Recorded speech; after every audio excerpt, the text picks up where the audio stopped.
Israel now, and over 1 million Palestinian civilians currently taking shelter in the southern city of Rafah, and they are preparing for what seems to be Israel's latest offensive. Comes amid growing international pressure on Benjamin Netanyahu to exercise restraint. Joining us now for the latest, Lieutenant Colonel Peter Lerner, a spokesman for the Israeli Defence Force, the IDF. Colonel Peter Lerner, thank you very much indeed for joining us. I try and put this in the right way, and I start always these sentences the same. There isn't a person, I hope, in the world that didn't see the atrocities of October the 7th and understand Israel's right to rid this planet of a vile, vile terrorist cell. However, you will understand, the longer this has gone on, these displaced people, the deaths of women and children, the global community has changed its stance somewhat, including your major ally, America. I guess what I want to ask you is, what is the end game? Because 1.3 million Palestinians in Gaza have moved south, they were told to, and now that is potentially an area that is going to be decimated. What are the IDF trying to achieve, my friend? Good morning. Thank you. And thank you for that opening. I definitely agree that seeing the devastation that Hamas committed strategically, intentionally on the 7th of October requires a paradigm change. That is what we are trying, and that is what we intend on achieving.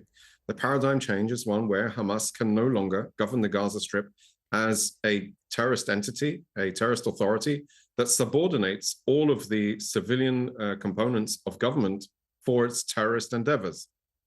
We have destroyed, dismantled, taken its capabilities in the northern Gaza Strip, in central Gaza Strip, in the last 4 months apart.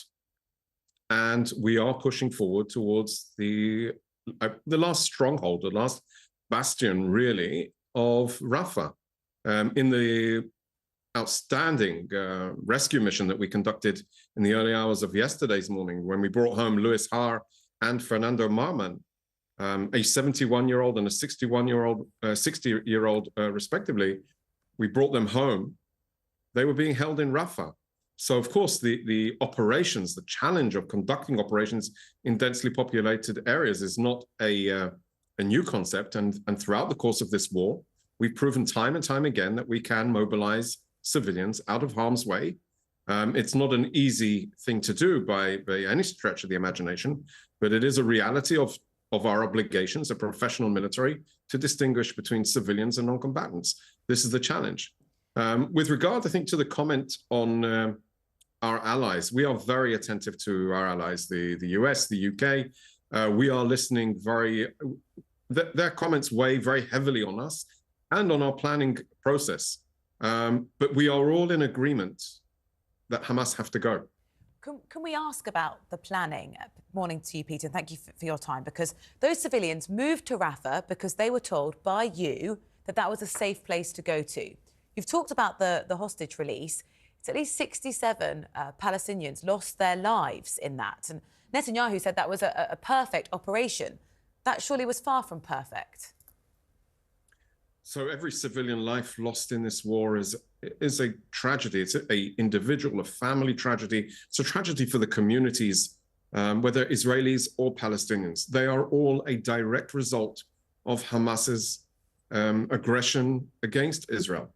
The alternative to us not fighting to get rid of Hamas would be raising a white flag of surrender and sacrificing the 134 Israelis that remain in the clutches of Hamas.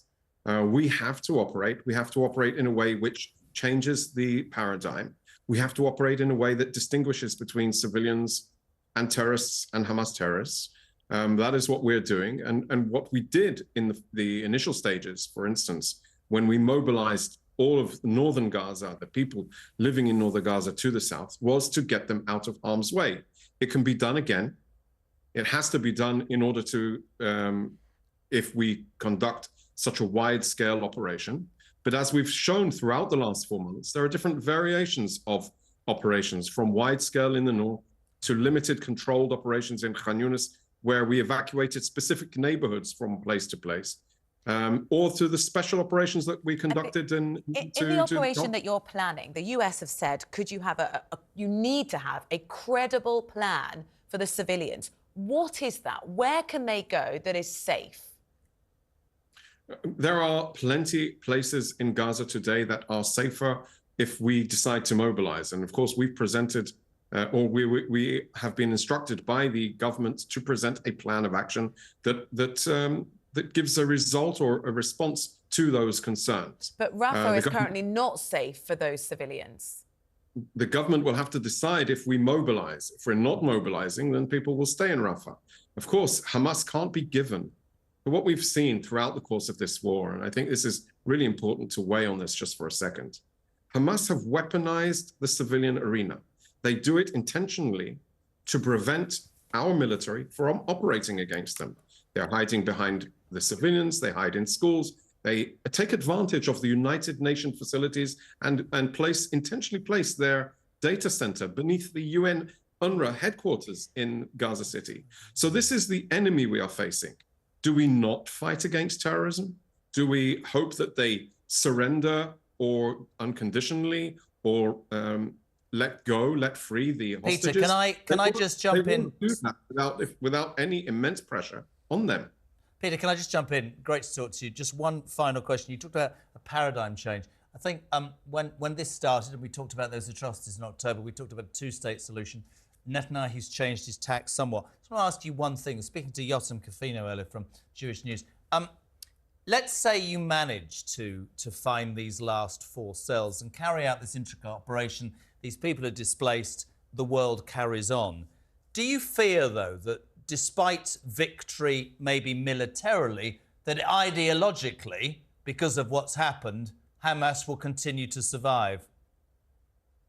Hamas cannot survive as a governing authority or as a terrorist entity. That has been our goal, the military's goal from the outset, not necessarily to change hearts and minds or to try and defeat an ideology. We've seen that has not been successful around the world, almost probably since the eradication of Nazism, and even that, there's still pockets of that exist today.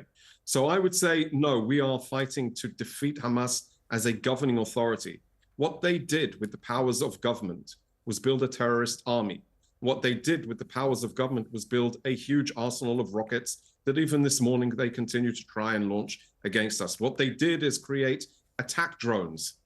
They built this huge, unbelievable network of tunnels, the most vast, expansive construction project ever to exist in the Gaza Strip, hundreds of miles beneath ground, not for the welfare or benefit of the people of Gaza, but for one goal, for terrorism. They have to go. That has to be the outcome. We're determined to deliver on that. It may take some time. They've been planning this for 16 years, so it will not be, or I would say there is absolutely no quick fix to this, unfortunately. We wish we could just wave a magic wand and it would all be over and save lives. But Hamas have weaponized this arena precisely for this type of war, and it will take time to get rid of them. Peter Lerner from the Israeli Defense Force, thank you very much. Thank you, my friend.